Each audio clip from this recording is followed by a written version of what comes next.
Hello everyone. Today your class number 31 for EMFT. So class number 31 for EMFT. Okay.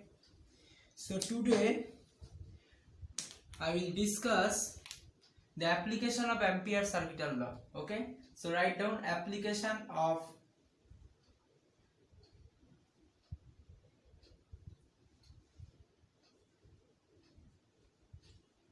Ampere's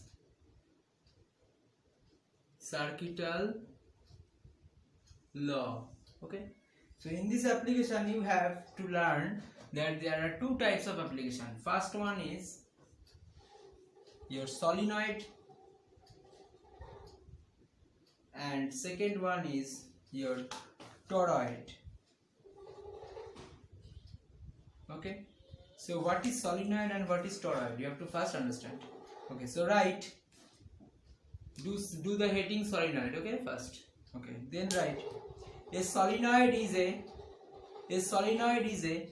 loop of wire. A solenoid is a loop of wire wound around a metallic core in a helical form. That means what? A solenoid is a loop of wire wound around, so it is a wound around a metallic core. Suppose this is a metallic core and the conductor which are installed over it will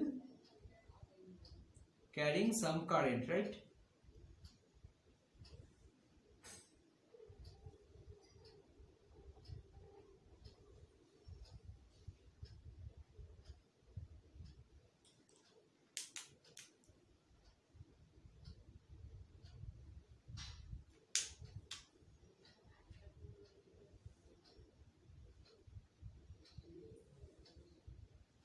Okay, so it is your solenoid. Solenoid is a, I repeat, solenoid is a loop of wire wound around a metallic core in a helical form which produces a metallic field,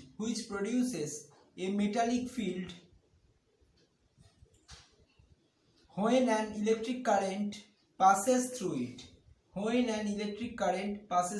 That means when an electric current passes through it, then it forms, suppose I current is passing through it, then it forms a magnetic field around it. Okay, so this magnetic field is looks at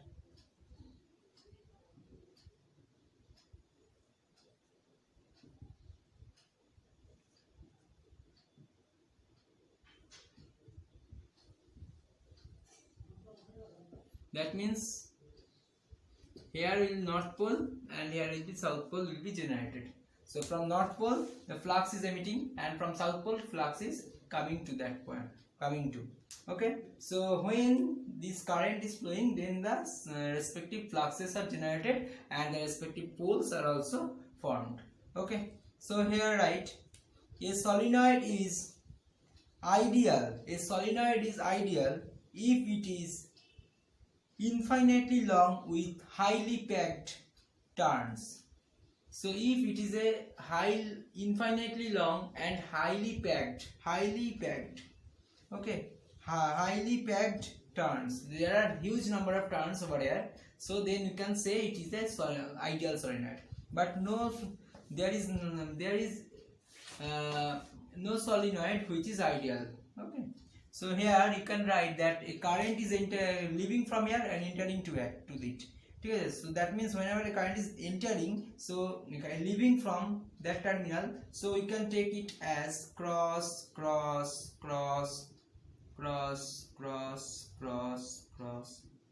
okay, like this way, and after certain distance it will be dot.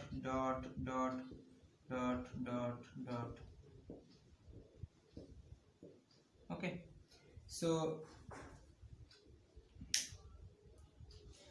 now we take, so the magnetic field will looks like, suppose this is the magnetic field,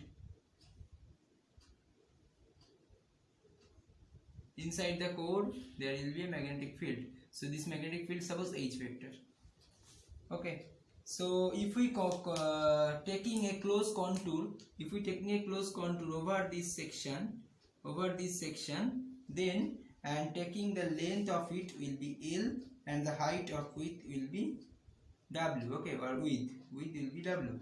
So then what happens? So and we are considering it is first side and it is second side, this is third side, and it will be the fourth side. Okay, this is first side, first, second, third, fourth, these four sides.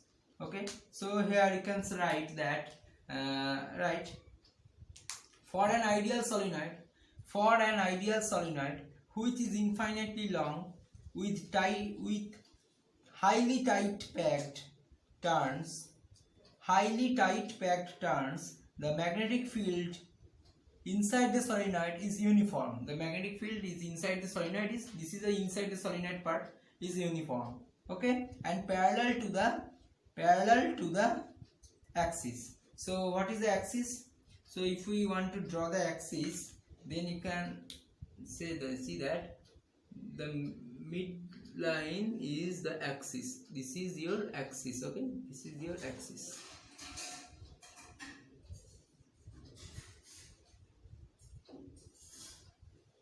So this is the axis of solenoid. So parallel to this axis. Okay, so here also you can draw it.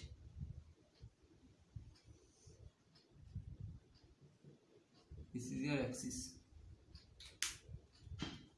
Okay, so now so we want to calculate now closed line integration of HDL. Okay, so what will be the integration for this contour? So right here first, taking the closed line integration of magnetic field intensity H over the contour which is drawn in the above figure, then H dot dl of closed line integration will be equals to, for first one H dot dl, for second one H dot dl, for third one H dot dl, and for fourth one H dot dl. Okay, so you can say that for the first one, this is your first, right, this conductor, so it is the parallel to this axis and parallel to this H. So this section is parallel to this H, so that means it can produce 0. Okay, it can produce the exact relation will be 0. And for second conductor, for the second conductor, you can say that this is H dot dl, but it has so for suppose you are taking it is this one. Okay, so actually you are taking it is this one, and this one. Okay, so it has no component and which is 90 degree. Okay, so 90 degree means if we produce a dot product, then it will be also result 0.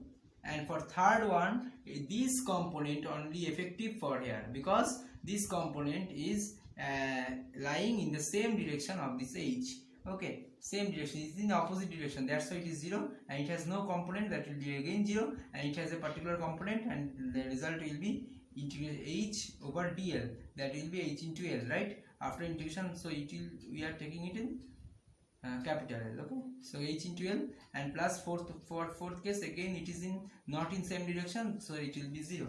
So your closed surface integration of H dot dl over this closed contour only present H into L. Okay, whatever the length of the solenoid we have taken here, just you have to multiply it with the H. Okay, so this is nothing but your closed. So if we contour as you make closed contour over any section of any solenoid. Okay, so this you will be making in equation number 1. So now in the above equation, in this above equation, within bracket equation number 1, the contribution along sides 2 and 4 are 0. Contribution along sides 2 and 4 are 0 because H is perpendicular to dl. Because H is perpendicular to dl for each case, and which will produce the resulting 0. Okay, because they are due to the dot product. Okay, due to this dot product. Okay, so in the addition of H vector equals to 0 along the side 1, because the magnitude of field is non-zero, see, only inside the solenoid. See, this contour is outside the solenoid, that's why we're taking it is and 0. So this side is outside the solenoid, that's why we are taking it as 0, and these 2 and 4 are the perpendicular to this H, so that's why 2 and 4 are taken as 0. Only their only section, that is third line, which is inside the solenoid, which will be equals to H into capital L. Okay, so now total current enclosed by this contour. What is the total current enclosed by this contour? Here we can see that there are 3 conductors. So what are the total conductors carrying current here? So it will be equals to H dot dl. We know H dot dl equals to I enclosed, right? Applying the Gauss's theorem in magnetostatics. We have H dot dl equals to I enclosed. Therefore, A I equals to I enclosed. Okay, A I equals to I enclosed, making from equation 1. Okay, so here you can say that. So what is your I enclosed? Sorry, H into L. Sorry, it will be H into L, right? And now you can say that, assume there are capital N number of turns present in this contour. So what is the contour? Here we are taking, so there are 3 conductors, right? We are taking in general form, there are n number of conductors. Then the total I enclosed can also be written in the form of n into I, where I equals to current per conductor, current per turns. Okay, current per turns.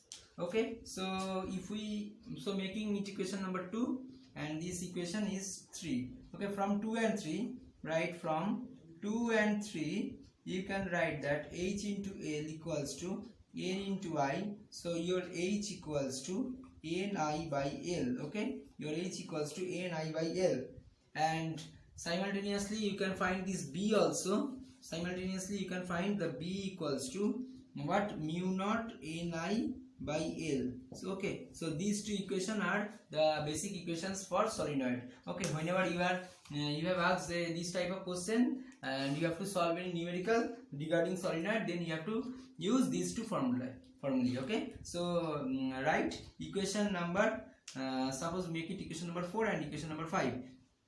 Right, equation 4 and 5 determines the magnetic field intensity and the magnetic flux density of the solenoid. Okay, so this is the first application of the Ampere's circuital law. And now we will move into the second law, that is our second application, that is toroid. Okay, so write down what is toroid. So write, a toroid consists of a circular ring. A toroid consists of a circular ring shaped magnetic core, around which wire is coiled or wire is installed over it. So a toroid consists of a circular ring shaped magnetic core, around which the wire is installed, right? So that is a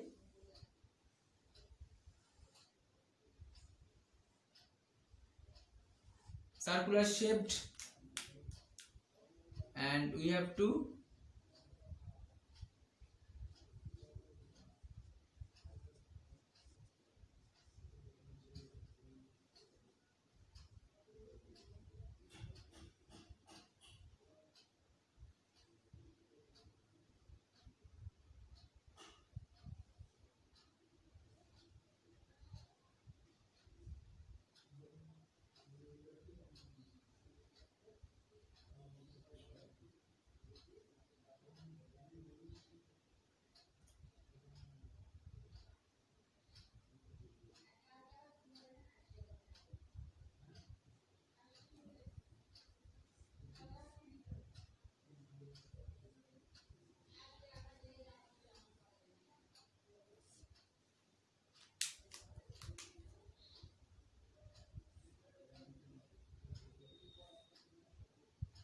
Okay, so it will looks like this.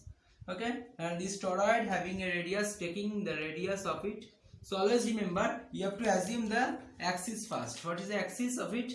Each axis will be exactly midline of this helical shaped, of this circular shaped word. Okay, so this is your, so from the center to that point is your radial distance, taking as r, okay. From this center O to this radial point we will be taking as r, which will be called the radius. Okay, so write a toroid, and suppose we are taking I kind is moving here and I kind is leaving from here. Okay, so write a toroid may be compared as a solenoid wrapped around with its end connected. So we can assume assume the toroid as a solenoid, because if we assume a solenoid and wound around and its starting point will meet the ending point, that is it forms a circle, then it forms a actually toroid. Okay, so your equation will be from the same condition, your equation will be h dot dl, that will be equals to is nothing but h into, sorry, h is constant over here, so taking dl, close the integration, and if we apply the close the integration over it, it will results. So this is your radius r, right? So h vector into 2 pi r. Okay, so due to this radius. Okay, so h vector into 2 pi r. Okay, so this is your total magnetic intensity. Okay, so make it equation number 1. And now applying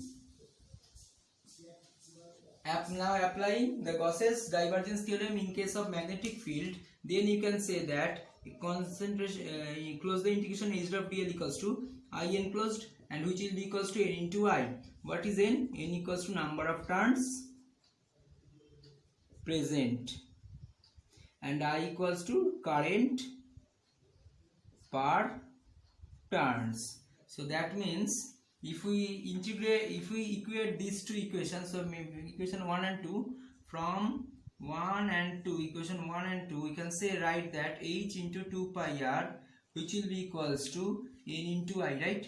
So h vector equals to ni by 2 pi r. Okay, ni by 2 pi r.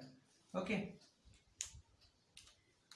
so this is a formula, and b equals to what? Mu ni by 2 pi r. Okay, so these two equation, make it equation number 3 and equation number 4. So write equation number 3 and 4 are the equation of magnetic field intensity and magnetic flux density for a toroid system.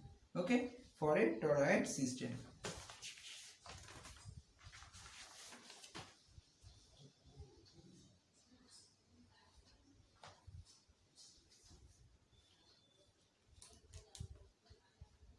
Okay, so today's class up to this much. Next day I will start the magnetic potential. So next class topic will be magnetic potential. Okay, so thank you for today.